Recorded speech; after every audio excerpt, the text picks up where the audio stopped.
7 Strategies for Wealth and Happiness by Jim Rohn. Strategy 2. Seek Knowledge. Chapter 5. The Path to Wisdom. One of the fundamental strategies of living the good life is knowing what information you need in order to achieve your aims. And once you know what you need to know, it's also helpful to know how to go about gathering that knowledge. One of the best things Mr. Schoaf did for me in those early days was to instill in me the value of study. He said, if you wish to be successful, study success. If you wish to be happy, study happiness. If you want to make money, study the acquisition of wealth. Those who achieve these things don't do it by accident. It's a matter of studying first and practicing second. Would you like to guess how many people make wealth a study? Right, very few. Considering the many men and women who seek wealth and happiness, you'd think they would make a careful study of them, don't you agree? Why they don't is yet another in that special category I call mysteries of life. Many years ago, I learned that some of the best advice ever given comes from the Bible. There's a phrase in this amazing book that says, if you search, you shall find.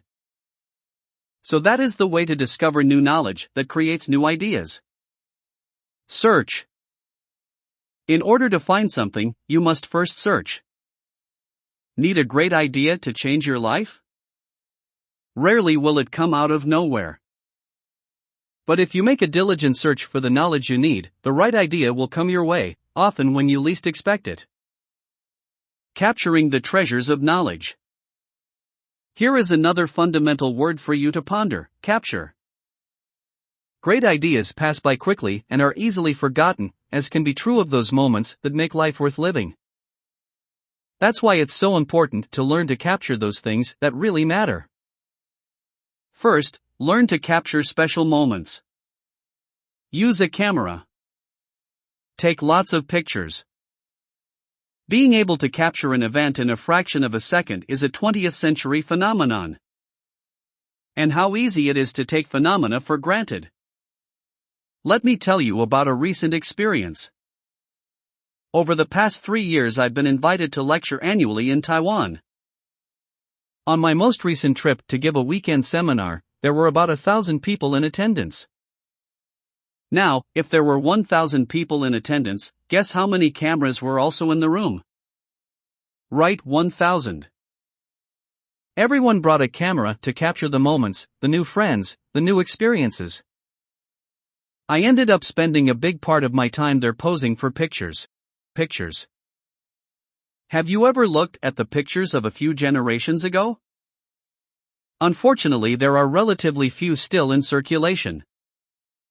But wouldn't it be wonderful if, instead, we had enough pictures to tell the whole story of what life was really like 100 years ago?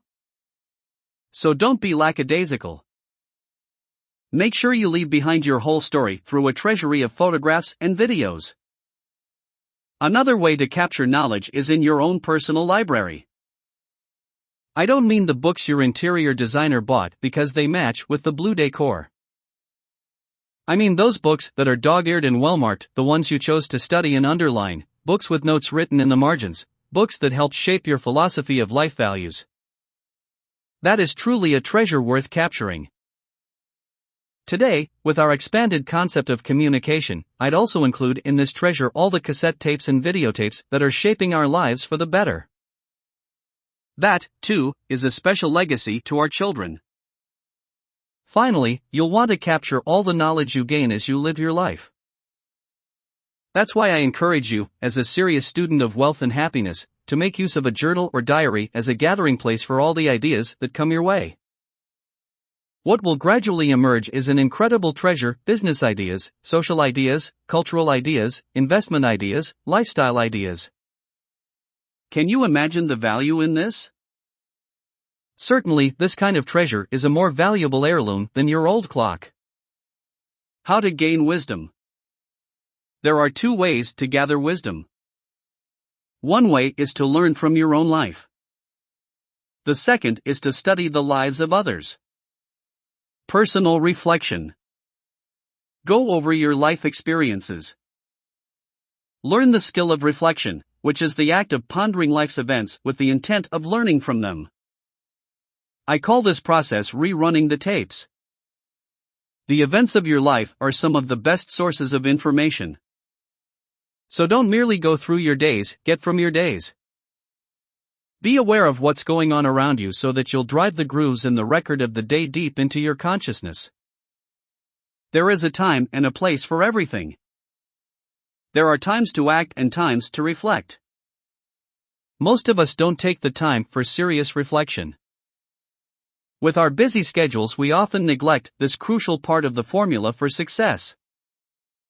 At the end of the day, take a few moments to review the happenings of the day, where you went, what you did, what you said. Ponder what worked and what didn't, what you want to repeat and what you want to avoid. Try to remember incidents as vividly as possible. Remember the colors, the sights, the sounds, the conversations, the experiences. You see, experience can become commodity, currency, coin, an incredible source of value. But it can become all those things only if you take the time to record the experience, to ponder it, and then turn it into something of value. After all, it's not what happens to a person that makes the difference in how his or her life turns out. Rather, it's what he or she does with what happens that determines the outcome. And to do something positive about life, we must glean valuable information from it. Another good time to reflect is at the end of major periods such as a week, a month, or a year. At the end of the week, take a few hours for reflection to ponder the events of the past 7 days. At the end of a month, take a day. And at the end of a year, take a week to review, ponder, and reflect on everything that has happened in your life. Sophisticated people have learned how to gather up the past and invest it in the future.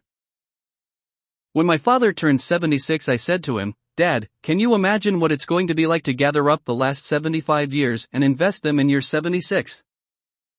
Have you ever thought of life this way? That's how it can become productive and ever exciting. Don't just live another year. Instead, gather up the years and invest them in the next one. Don't just have another conversation. Instead, gather up all your past conversations and invest them in your next one. So start up a new discipline. Find out, by observing your life, what and how things work in this world. Never let it be said that you live life without finding out about it. You may not be able to do all you find out, but make sure you find out all you can do.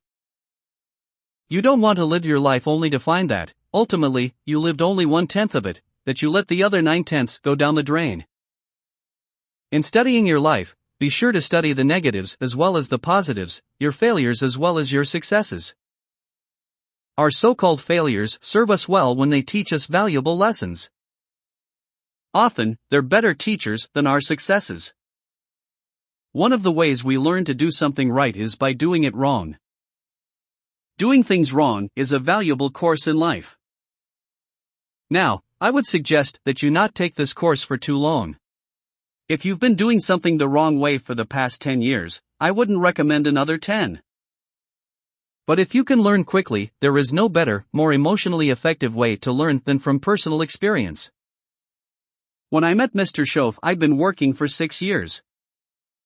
Shortly after we met, he asked me, "Jim, how long have you been working now?"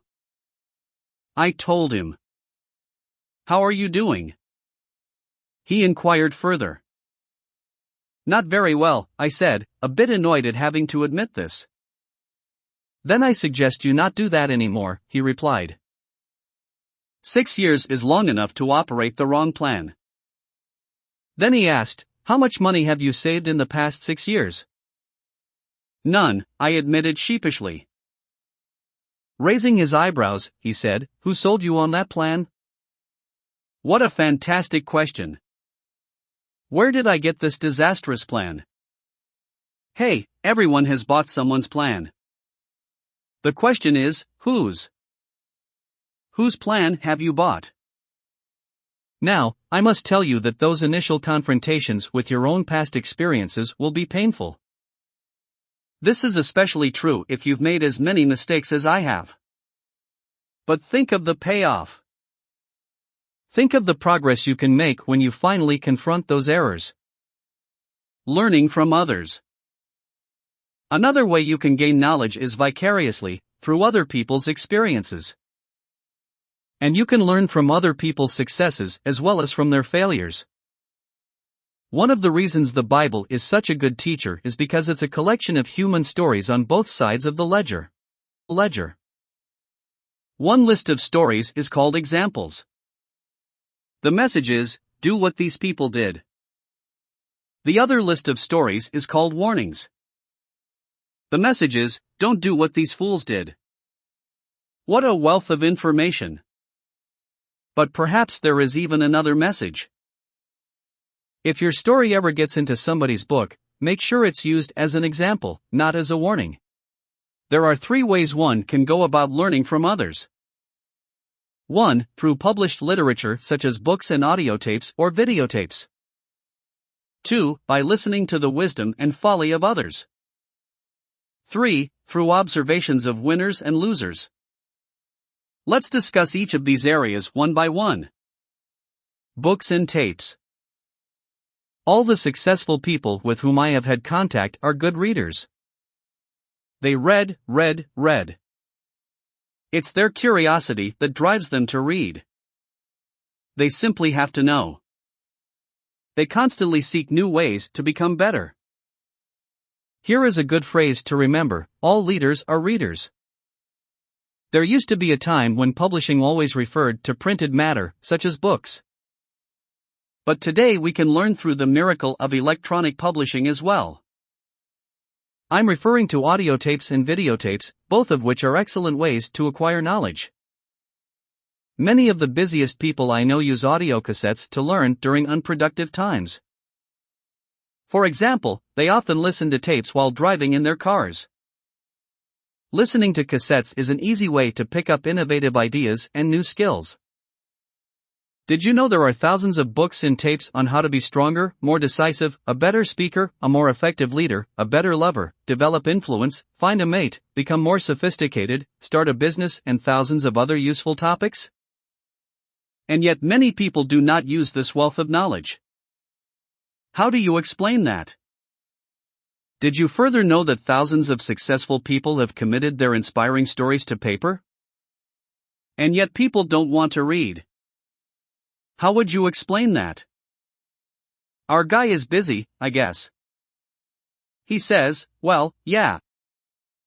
But you work where I work, by the time you struggle home it's late. You've got to have a bite to eat, watch a little TV to relax, and go to bed. You can't stay up half the night and read. And this is the guy who is behind on his bills. He's a good worker, a hard worker, a sincere worker. Hey, you can be sincere and work hard all your life and still wind up broke, confused, and embarrassed. You've got to be better than a good worker. You've got to be a good reader. And if you don't like to read, at least you can listen to a good cassette on the way home, right? Now you don't have to read books or listen to tapes half the night, although if you're broke, it's not such a bad idea. All I ask is that you devote just 30 minutes a day to learning. That's all. You want to really do well? Then stretch your 30 minutes to a full hour. But at least spend 30 minutes. Oh yes, here's one more thing, don't miss. Miss a meal, but not your 30 minutes of learning. All of us can afford to miss a few meals, but none of us can afford to lose out on ideas, examples, and inspiration. The Bible teaches us that humans cannot live on bread alone.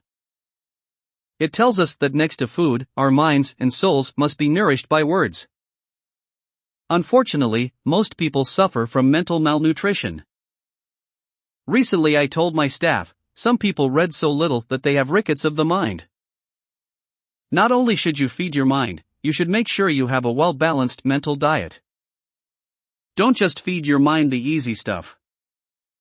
You can't live on mental candy. Think of your reading time as tapping the treasure of ideas time. And if somebody's got a good excuse for not tapping the treasure of ideas for at least 30 minutes every day or not investing some money on the acquisition of knowledge, then I'd like to hear it. Some excuses you would not believe. I say, John, I've got this gold mine.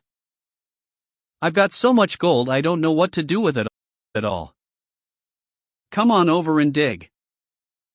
John says, but I don't have a shovel. Well, John, go out and get you one. He says, do you know what they're asking for shovels these days? Hey, invest the money. Get the books and tapes you need for your self-education. Don't shortchange yourself when it comes to investing in your own better future. Mr. Schoaf got me started on books from the beginning. He said, become self-educated. Standard education will bring you standard results. Check the income figures of those with a standard education and see if that's what you want. If it isn't, if you want more than the average, you must become self-educated. So I went to work on building a library. And today I have one of the best.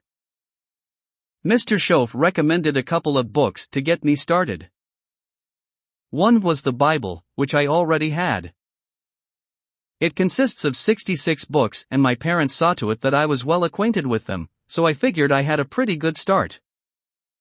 But he also insisted that I get Think and Grow Rich by Napoleon Hill.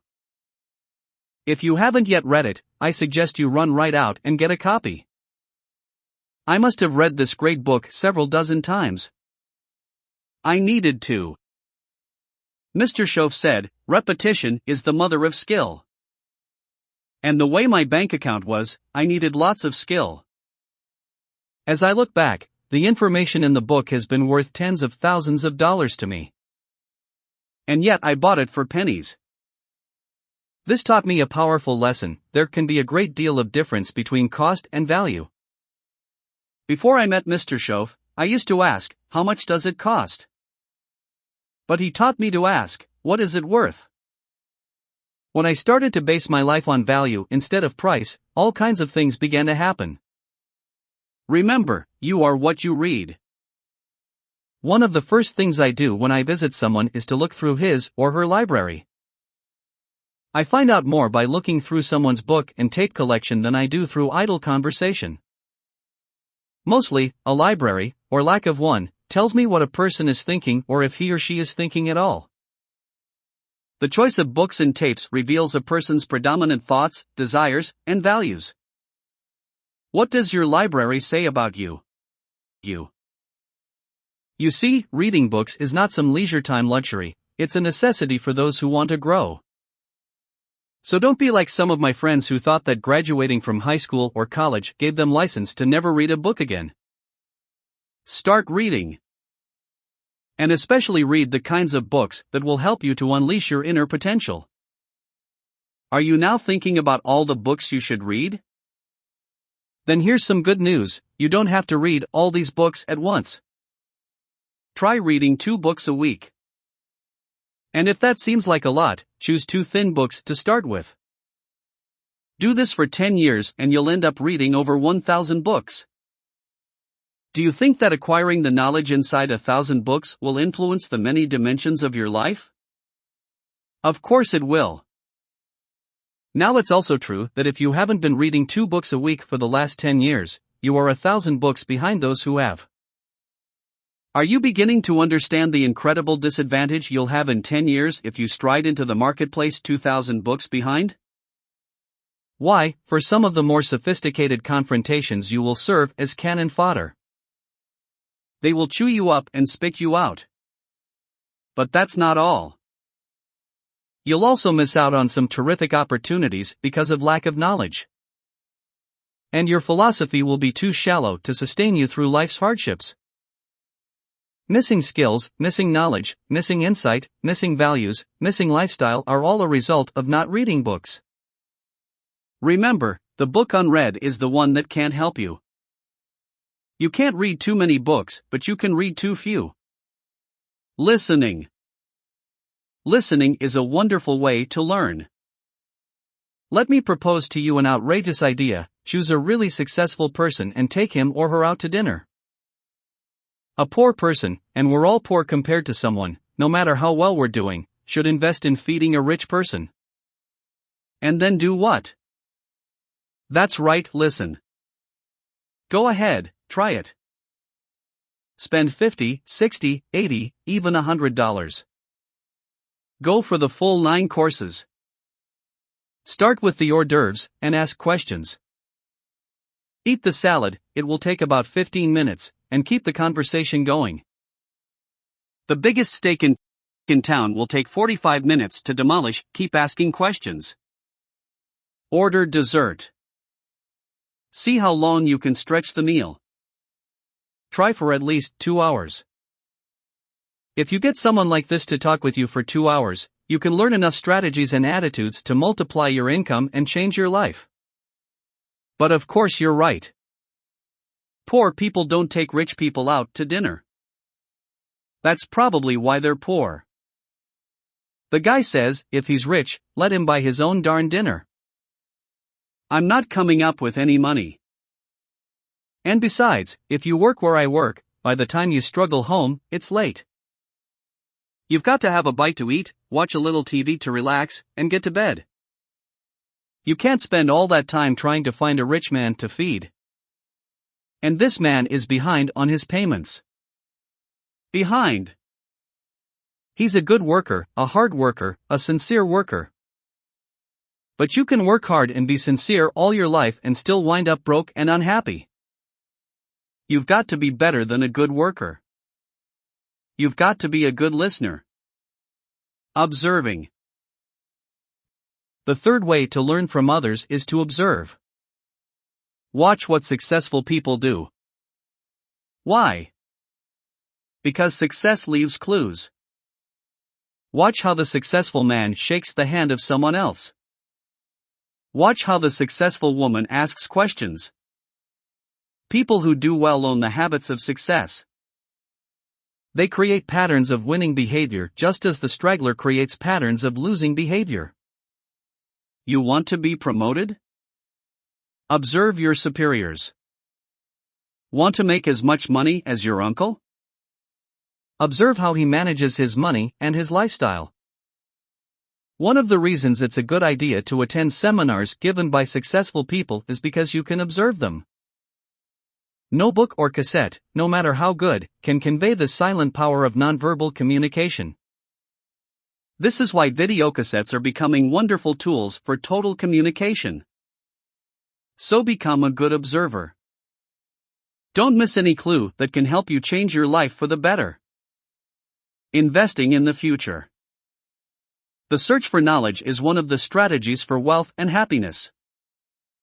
What a powerful thought, to spend time in a consistent, disciplined, purposeful search for knowledge. But as with everything else that's worthwhile, there's a price to pay. And this, unfortunately, stops some dead in their tracks. The search for knowledge involves making an investment. In fact, there are 3 kinds of investments it will take for you to successfully embark on this journey. First, it will take the expenditure of money. It does take some money to purchase books and cassettes and to attend seminars. That's why I recommend you set up your own educational fund. Each month, set aside a portion of your income and invest it in your search for knowledge. Spend the money to cultivate the sleeping giant inside you. The money, that's a small price. The promise is unlimited potential. More important than money is your next expenditure, time. Time is a major expenditure. I understand that. It's one thing to ask a person to spend money, but it's an entirely different thing to ask him for his time. Alas, there are no shortcuts. Until such time that a machine can be hooked up to pour knowledge into the brain, it will take time, precious time. Fortunately, life has a unique way of rewarding high investment with high return. The investment of time you make now may be the catalyst for major accomplishment. Finally, you'll be making an investment of effort. There is a great deal more effort involved in serious learning than in casual learning. In everything you do, be it self-observation, reading, or observing others, the intensity of your efforts will have a profound effect on the amount of knowledge you gain. A focused mind is like a mental rifle shot that strikes an idea target. And to be that focused takes much concentrated effort. But it is precisely this effort that will open the floodgates to the place where great ideas can work their special magic to bring you closer to wealth and happiness.